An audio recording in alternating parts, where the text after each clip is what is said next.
Voici la partie 1. Dans la lumière mourante d'une soirée d'automne, dans une région tranquille d'Amérique, près du lac Willowbrook, le calme bucolique fut soudainement brisé par un acte impensable. Steven Taylor, le propriétaire reconnu d'une usine de meubles florissante, s'apprêtait à profiter d'une expédition de chasse au canard avec de proches amis, une échappée bien méritée loin des exigences implacables du monde des affaires, lorsqu'une tournure inattendue transforma cette sortie en une aventure mêlant mystère et terreur. Au moment où le soleil semblait disparaître à l'horizon, les rires et la camaraderie qui avaient animé cette journée prirent un coup d'arrêt brutal, remplacé par le bruit assourdissant d'un coup fatal venu de derrière le groupe. Ce coup, loin de ressembler au traditionnel détonnement d'un fusil de chasse, révéla par la suite que l'arme utilisée n'était autre qu'un fusil militaire standard, une découverte qui jeta le trouble tant sur les esprits localisés que sur l'ensemble de la communauté en quête de réponse. Au fil de l'enquête, un à un, les détails de ce jour tragique furent passés au crible, mettant au jour des incohérences troublantes. Steven avait en effet été accompagné par 5 compagnons de longue date, tous dignes de confiance, dont 2 femmes, dont sa fidèle épouse Jessica Taylor, ainsi que 3 hommes dont la présence allait venir compliquer l'analyse des faits. Ce qui avait commencé comme une journée de détente se transforma rapidement en un puzzle complexe, fait de motifs cachés, de fausses pistes et d'indices soigneusement dissimulés. Des rumeurs se répandirent, et les soupçons s'intensifièrent lorsque les experts confirmèrent que le coup fatal portait la marque d'une arme de calibre militaire, tandis que l'absence totale de résidus de poudre sur les mains de quiconque indiquait une préméditation absolue, exécutée avec une précision redoutable. Au cœur de l'enquête, un détail paraissant anodin prit une importance capitale. Le seul individu à porter des gants pendant la chasse était Garrison Cole, un ami de longue date de Steven, un indice qui attisa immédiatement la méfiance des enquêteurs. La situation se compliqua encore lorsqu'une recherche minutieuse révéla, non loin du lieu du drame, la présence d'un fusil raccourci dissimulé près d'un réservoir isolé, semblant indiquer l'arme du crime. Pourtant, malgré son apparence évidente, cette pièce à conviction ne portait aucune empreinte, ni trace pouvant révéler l'identité du meurtrier. Tandis que le crépuscule enveloppait les lieux, les ombres s'allongeaient sur un tableau où chaque détail semblait orchestré pour défier la logique, esquissant le portrait d'un crime énigmatique. Comment se faisait-il qu'un homme parti pour une escapade anodine devienne la victime d'un acte aussi calculé et impénétrable? La quiétude du réservoir, la focalisation sur ce suspect ganté et l'absence troublante de résidus convergèrent pour former un mystère où l'obscurité de la nuit et la complexité des indices laissaient les enquêteurs en proie à d'innombrables interrogations. Restez à l'écoute pour la suite de cette affaire fascinante. Dans les jours qui ont suivi, l'enquête prit des allures de toile complexe, tissée de relations secrètes et de coïncidences inexplicables, plongeant la communauté dans un état de stupeur. Les forces de l'ordre, menées par le détective Mason Reed, un enquêteur aguerri dont la quête incessante de vérité n'avait d'égal que sa persévérance, se lancèrent corps et âme dans l'analyse minutieuse de chaque tournant de ce dossier épineux. Outre la veuve en deuil, Jessica Taylor, il émergea un autre personnage intimement lié à Steven, autrefois considéré comme indéfectible, Larissa Monroe, une collègue respectée de l'usine de meubles. Bien que sa présence lors de la sortie de chasse fût initialement jugée anodine, des incohérences subtiles dans son récit commencèrent à se détacher, laissant entrevoir des tensions bien au-delà de simples différends professionnels et suggérant que des motifs personnels se mêlaient tristement aux événements tragiques.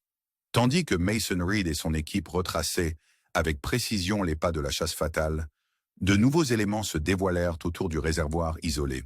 Une fouille minutieuse du secteur mit au jour des traces de terre perturbées et d'impressions de bottes légères, évoquant l'hypothèse que le meurtrier avait choisi un angle d'approche inattendu, traversant une mare peu profonde pour se mouvoir silencieusement dans l'ombre.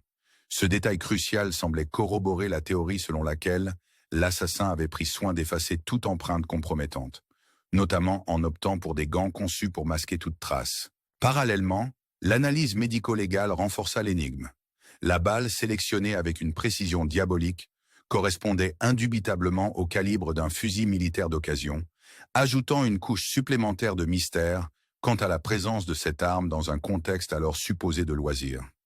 Cette découverte laissait entrevoir l'existence d'une machination soigneusement orchestrée, le plan peaufiné par quelqu'un maîtrisant à merveille les subtilités de l'investigation. Un détail qui prenait d'une importance toute particulière était l'insistance presque inhabituelle de Garrison Cole à porter ses gants. Un choix qui, dans un contexte moins rigoureux, aurait pu paraître insignifiant, mais qui, désormais, pointait du doigt une préméditation soignée. Peu à peu, le détective Reed commença à dessiner un portrait troublant des relations au sein du groupe. Des mobiles jusque-là anodins se teintaient maintenant d'envie, de trahison et d'alliances dissimulées. L'idée que l'un des proches de Steven, autrefois inséparables, puisse nourrir des rancœurs assez profondes pour commettre l'irréparable, tout en parvenant à dissimuler son rôle aux yeux du public, devenait alors une hypothèse glaçante. Chaque élément, depuis cette traversée silencieuse du quai jusqu'à l'arme presque trop bien mise en scène, renforçait l'image d'un criminel aiguisé, capable de manœuvrer dans l'obscurité en toute minuterie. Tandis que l'enquête s'enfonçait dans les méandres de motivations contradictoires et d'indices soigneusement dissimulés, la scène, dépourvue de tout résidu typique sur le fusil raccourci et étrangement stérilisé, laissait le détective Reed face à une multitude d'interrogations. Que pouvait révéler cette absence de traces sur le passé du meurtrier et ses intentions réelles? Comment des dynamiques personnelles, jadis empreintes de confiance, avaient-elles pu se métamorphoser en un piège mortel aux contours si ingénieusement élaborés? Ce réseau de mystères, émaillé de détails troublants, plongeait peu à peu ce calme paysage américain dans une intrigue où chaque réponse soulevait de nouvelles questions. Alors que l'enquête s'enfonçait encore plus dans le labyrinthe des secrets et des trahisons subtiles, chaque détail, même le plus anodin, se transformait en une pièce essentielle d'un puzzle mortel. Le détective Reed avançait pas à pas, reconstituant minutieusement la scène du crime, où le témoin silencieux des événements était le réservoir tranquille aux abords du lac Willowbrook. La révélation que l'arme utilisée, un fusil militaire modifié, avait été dissimulée derrière une planification soigneusement orchestrée, n'était que la partie émergée d'un iceberg de mystère. Chaque indice, de la traversée précise d'une zone marécageuse par le meurtrier à l'usage méticuleux de gants pour effacer toute trace, témoignait d'une connaissance poussée des rouages de l'investigation et laissait supposer une expérience antérieure, peut-être militaire, qui jetait une lumière glaciale sur les motivations obscures de l'assassin. Au cœur de cette spirale infernale, les vies personnelles se mêlaient aux vérités dissimulées sous des couches de mensonges. Jessica Taylor, dévastée par la perte soudaine de son époux, se retrouvait confrontée à la douloureuse remise en question de l'image de l'homme qu'elle croyait connaître. Ses souvenirs se teintaient désormais d'ambiguïté, révélant des conflits enfouis et des rivalités insoupçonnées. Quant à Larissa Monroe, autrefois figure incontournable du monde professionnel et désormais au centre d'une toile d'araignée de doute, ses propos nébuleux et son comportement mystérieux ne faisaient qu'accroître les spéculations sur une trahison plus profonde encore.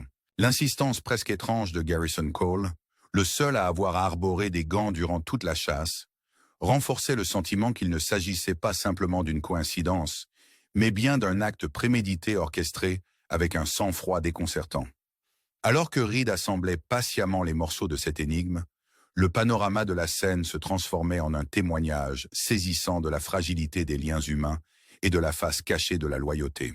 La méticulosité du crime, une traversée silencieuse sur un terrain inaperçu, l'absence de toute trace incriminante sur l'arme et la précision quasi-chirurgicale du geste fatal évoquaient l'image d'un criminel prêt à tout pour dissimuler la vérité. Cette affaire, où chaque réponse semblait ouvrir la porte à une nouvelle interrogation, laissait planer l'hypothèse inquiétante qu'au sein de la cercle proche de Steven Taylor se cachaient des sentiments de jalousie et de rancune capables de transformer une journée de loisirs en un drame inexpliqué.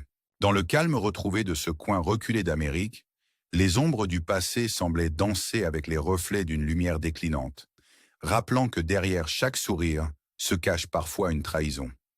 Tandis que la communauté tentait de recoller les morceaux d'un quotidien bouleversé, la question qui se posait avec insistance était celle de la véritable nature humaine et de la capacité de l'âme à dissimuler des secrets inavouables. L'enquête de Reed entre vérité et dissimulation nous pousse à méditer sur la dualité des êtres et sur la mince frontière séparant l'ami du traître. Alors que le voile du mystère tente toujours de se relever, ne pouvons-nous pas tous nous interroger, dans un monde où les apparences sont si souvent trompeuses, Jusqu'où serions-nous prêts à aller pour découvrir le prix réel de nos secrets? Abonnez-vous et restez avec nous pour explorer plus avant les recoins obscurs de cette énigme captivante.